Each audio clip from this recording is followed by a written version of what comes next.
ఈరోజు నంబూరులో గౌరవ ముఖ్యమంత్రి శ్రీ నారా చంద్రబాబు నాయుడు గారి నేతృత్వంలో ఆయన ఆధ్వర్యంలో స్వచ్ఛాంధ్ర స్వచ్ఛ దివస్ ఈ కార్యక్రమం ఇనిషియేట్ చేస్తా ఉన్నాం.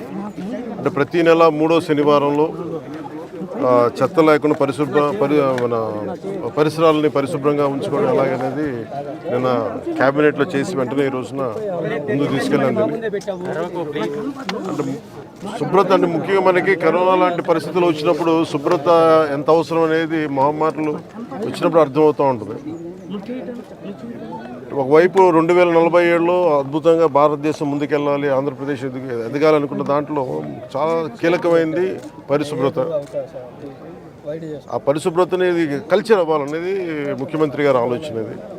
ఇది కేవలం ఒకళ్ళిద్దరు చేసి క్లాప్ మిత్రాలు లేదంటే మనం మన చెత్తను బయటపడేయటం కాదు. బాధ్యతగా ప్రతి ఒక్కళ్ళు కూడా సోర్స్ నుంచే దాన్ని సపరేట్ చేసే విధానం. అలాగే ఎక్కడ పడితే అక్కడ ఈరోజు ప్రారంభించేది అద్భుతాలు వెంటనే జరిగిపోతాయి, 24 గంటల్లో జరిగిపోతాయని కాదు, కానీ దీన్ని ఆధారం చేసుకొని దీన్ని ఒక ప్రేరణగా తీసుకొని భవిష్యత్తులో ఈ కల్చర్ అవ్వాలి పిల్లలకు కూడా, ఇది భవిష్యత్ తరాలకు కూడా సదుద్దేశంతో ఈ రోజున గౌరవ ముఖ్యమంత్రి గారు దీన్ని ఇనిషియేట్ చేశారు. ఇది మేమందరం కూడా ఆ కార్యక్రమంలో ఈ రోజున ఇక్కడికి నంబూరుకి వచ్చాను. నేను కూడా మంత్రివర్యులు ఇది అక్టోబర్ 2 గాంధీ జయంతి దాకా దీన్ని ముందుకు తీసుకెళ్తాం స్పెషల్ డ్రైవ్ కింద.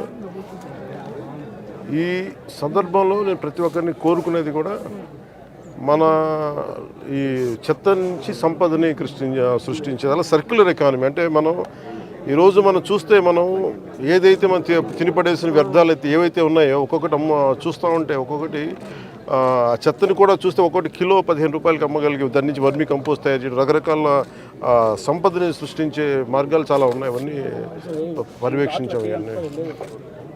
సో దాంట్లో భాగంగా ఇది ప్రతి ఒక్కరూ ప్రేరణగా ఆదర్శంగా తీసుకోవాలని కార్యక్రమం సాగుతూ ఉంది. కృష్ణా వరదల సమయంలో నిలబడ్డ కార్మికులందరికీ కూడా ఈ రోజున సన్మానం చేయడం జరిగింది, దాదాపు 35 మందికి.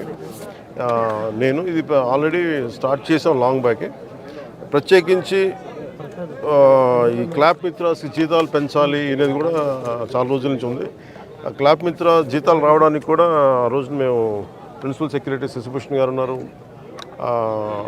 మొత్తం వీళ్ళందరి దగ్గర నుంచి తీసుకొని ముందుకు తీసుకెళ్ళి క్లాప్ మిత్రకు సకాలంలో జీతాలు గత ప్రభుత్వంలో బకాయిలు ఉన్న జీతాలను కూడా వెంటనే చెల్లించడం జరిగింది.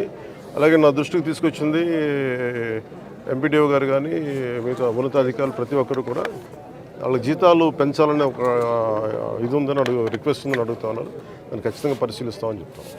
పారిశుద్ధ్య కార్మికులకి చాలామంది ఇంకా టెంపరీగా చేస్తున్నారు, చాలా ఇబ్బందులు పడుతున్నారు. మురుగు కలెక్ట్ చేయడం అనేది మనం జనరల్గా పబ్లిక్ అసలు ఆలోచించడానికి ఇష్టపడరు. అలాంటి మురుగును వాళ్ళు డైలీ కలెక్ట్ చేసి గ్రామాలు చూపుతున్నారు. వాళ్ళ సమస్యల పరిష్కారం విధంగా ప్రత్యేకించి ఇది నాకు పంచాయతీరాజ్ స్థాయిలో వచ్చేయని నేను చేయగలుగుతాను. తర్వాత క్యాబినెట్లో ఒకసారి దీని మీద అంటే ఒకసారి క్షేత్రస్థాయిలో పరిశీలించాలి. ఇది అంటే క్షేత్రస్థాయిలో ఒక పరిశీలించి ఇప్పుడు వచ్చి కూర్చొని అంటే కొన్నిసార్లు పనులు చేసేటప్పుడు దాని పర్యవేక్షణ, అలాగనే నాకు కొంత క్షేత్రస్థాయి పరిశీలన అవగాహన, దాని మీద ఒక పరిష్కారాలకు మనం బలంగా వెళ్ళచ్చు. దీనికి కొంత మోటివేషన్తో చేయాలి. ఇది మీరు అన్నది చాలా సబబు. అది అంటే అది మిగతా వాళ్ళు ఎవరు వెళ్ళలేంది మనం చెయ్యాలి అనేది మనం వదిలేస్తాం. కొంచెం అది దాన్ని ఎట్లా కరెక్ట్ చేయాలని ఆలోచన ఉంది. ఖచ్చితంగా దాన్ని తీసుకెళ్తాం. ఒక నిమిషం, ఇందాక నేను చెప్పిన దాంట్లో కూడా అదే ఉంది. అంటే ఒకటి ఇక్కడ దాకా తీసుకురావడం, ఒకటి ఉదాహరణకి నాకు చిన్నప్పుడు ఇళ్లలోనే మాకు ఉల్లిపాయ ఉన్న కోడిగుడ్డు చెత్త ఉన్న దాన్ని తీసుకెళ్ళి మేము రోజా కుండీలు వేసేవాళ్ళం. సో అంటే అది సహజంగా ఉండే తిరిగి రివైవ్ చేయాలి. అది కొత్తగా ఉన్నది కాదు, కానీ అలా కాకుండా కొంచెం దీన్ని సైంటిఫిక్గా మెథాడికల్గా చేయాలంటే అది కూడా అట్ సోర్సు ఇళ్లలోనే కొంత వ్యర్థాలను తగ్గించేలాగా. అలాగే హాస్పిటల్ నుంచి వచ్చేది ప్రత్యేకించింది, అది పొల్యూషన్ కంట్రోల్ బోర్డు అధికారులతో కూడా మాట్లాడాను ఈ మధ్యన. అది కొన్ని హాస్పిటల్స్లో కూడా దానికి కొంత రెగ్యులేషన్ చేయాలి, కొంచెం రెగ్యులేట్ చేయాలి. వాళ్ళు అందరూ డంప్ చేస్తున్నారా అంటే ముఖ్యంగా హాస్పిటల్ హెజార్డస్ వేస్ట్ బయటికి రాకూడదు. అది ఎంత వస్తున్నాయనేది అది కూడా ఒక దృష్టిలో ఉంది.